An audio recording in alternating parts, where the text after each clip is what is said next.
मित्रांनो, आज आपण या ठिकाणी समांतर रेषा या प्रकरणामध्ये आपण आंतरकोनाचा प्रमेय या विषयाचं आंतरकोनाचे प्रमेय या विषयी आपण एक प्रमेय या ठिकाणी बघणार आहोत।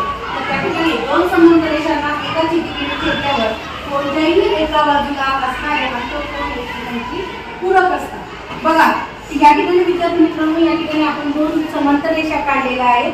दोन समांतर रेषा काढल्यामुळे काढलेला आहे त्यावर एक छेदिका आहे आणि या छेदिकेमुळे या ठिकाणी आंतरकोन, मग आता आंतरकोन हे जे आहे हा कोन डी, कोन सी, कोन ए व कोन बी हे एकमेकांशी पूरक आहे। एकमेकांशी पूरक आहे। पूरक आहे म्हणजे काय की दोघांची बेरीज ही 180 आहे। तर असा हा प्रमेय म्हणतोय, हे विधान म्हणतोय। तर मग ते आपल्याला खरंच आहे का 180 बेरीज हे आपल्याला बाय प्रॅक्टिकली किंवा या प्रयोगातून आपण समजून घेणार आहोत। बाय प्रॅक्टिकली जर समजून घ्यायचं असेल तर आपण पुढच्या तासामध्ये ते आपण प्रॅक्टिकल म्हणजे प्रॅक्टिकलच करून बघणार आहोत। पण आता आपण या ठिकाणी प्रमेयातून समजून घेणार आहोत। तर विद्यार्थी मित्रांनो, या ठिकाणी आपण आकृती काढण्यासाठी दोन समांतर रेषा काढल्या आहेत, यम आणि यल, आणि त्यानंतर आपण छेदिका काढलेली आहे यल, आणि हे दोन नाही कोण ए आणि बी हे आंतरकोन आहे आणि सी आणि डी हे दोन आंतरकोन आहेत। छेदिकेच्या एका बाजूला होत असलेले आंतरकोन, छेदिकेच्या ह्या बाजूला होत असलेले आंतरकोन। आता विद्यार्थी मित्रांनो, यावर आपण पक्ष तयार करत असतो। पक्ष म्हणजे चित्र काहीच नाही, पक्ष म्हणजे जी आकृती काढलेली आहे त्याचं विश्लेषण करून लिहिणं म्हणजे त्याचा पक्ष लिहिणे। बघा या ठिकाणी रेषा यल आणि यम या दोन रेषा समांतर आहेत आणि यल ही त्याची छेदिका आहे।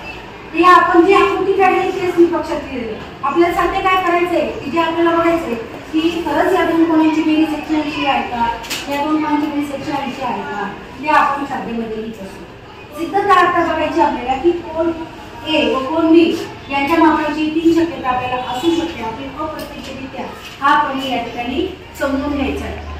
आपल्याला डायरेक्ट प्रूफ असं ठेवून करता येणार नाही, त्यासाठी आपण मानणार आहोत ते खरंच आहे का। त्यासाठी 3 शक्यता असतील। एक तर त्यांची बेरीज दोन कोणाची बेरीज एक तर 180 असेल, एक तर 180 पेक्षा जास्त असेल किंवा 180 पेक्षा कमी असेल, असं आपण समजूया। म्हणजे त्या दोन रेषा समांतर असतील तर या गोष्टी शक्य आहे। आपल्याला बघायचं की दोन कोणाची बेरीज 180 आहे, मग 3 शक्यता असतील। एक ते 180 असेल, 3 विधानापैकी असेल, एक ते 180 असेल दोघांची बेरीज, एक ते 180 पेक्षा जास्त असेल, एक ते 180 पेक्षा कमी असेल। त्या 3 शक्यतापैकी एक शक्यता राहील।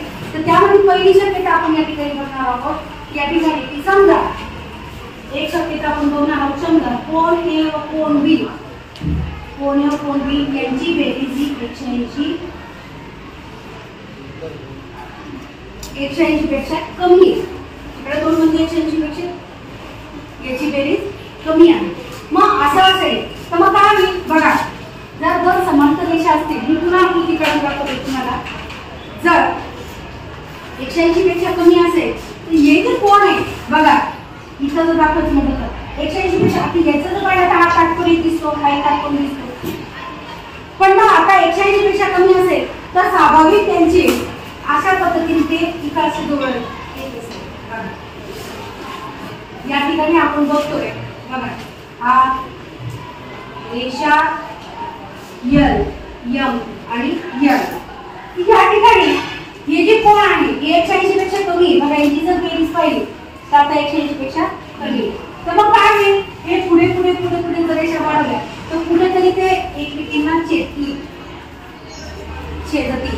आणि आपल्याला पक्षात असं सांगितलेलं आहे की ह्या दोन रेषा समांतर आहे।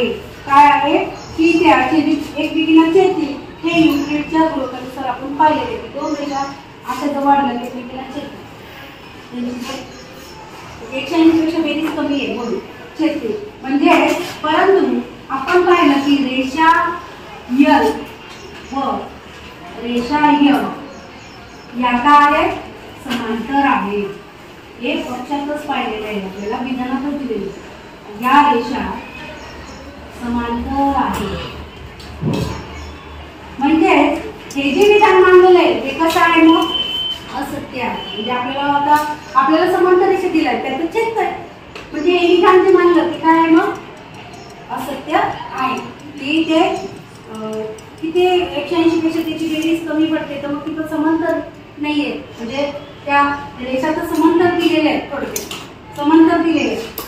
आपल्याला सांगितलंय, आपण तर पाहिलं की त्या वाढ ते विधान चेक काय म्हणजे हे जे विधान मांडले हे असं त्या. मग आता आपण दुसरं विधान बघूया. दुसरं विधान काय म्हणतंय बघा या ठिकाणी. दुसरं विधान असं म्हणतंय, आपण या ठिकाणी मानूया की कोण ए व कोण बी यांची बेरीज ही 180 पेक्षा जास्त आहे. यांची बेरीज 180 पेक्षा जास्त आहे. म्हणजेच विद्यार्थी मित्रांनो, जर जास्त आहे तर ह्या रेषा अशा होती बघा, 190 पेक्षा जास्त बघा, 180 पेक्षा बेरीज यांची जर पाहिली जास्त होती. तर या ठिकाणी कोण ए, या ठिकाणी कोण ए आणि कोण बी या ठिकाणी बघा या आपण एन मानलेलं आहे आणि या रेषा एन आणि एम आणि एन. बघा आता या ठिकाणी आपण पाहिलं की कोण ए आणि कोण बी यांची बेरीज ही 180 पेक्षा जास्त आहे. जर 180 पेक्षा जास्त असेल तर त्या रेषा अशा कुठे कुठे कुठे चालल्या बघा.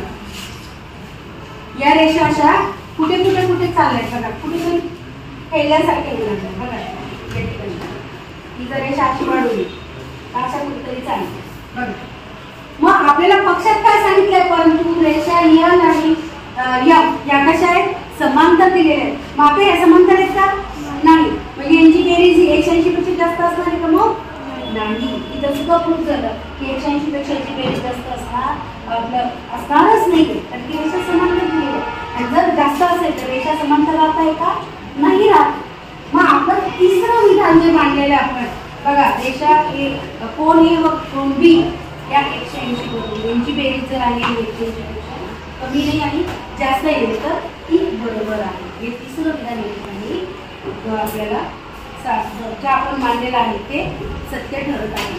म्हणून तिसरं विधान जे आहे त्या ठिकाणी कोण ए व कोण बी हे 180 यांची बेरीज ही 180 आहे.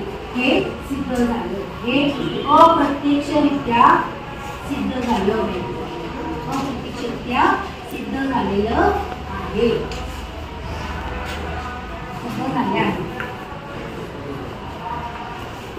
अशा पद्धतीने हा आपला थेरम या ठिकाणी आपण बघितलेला आहे.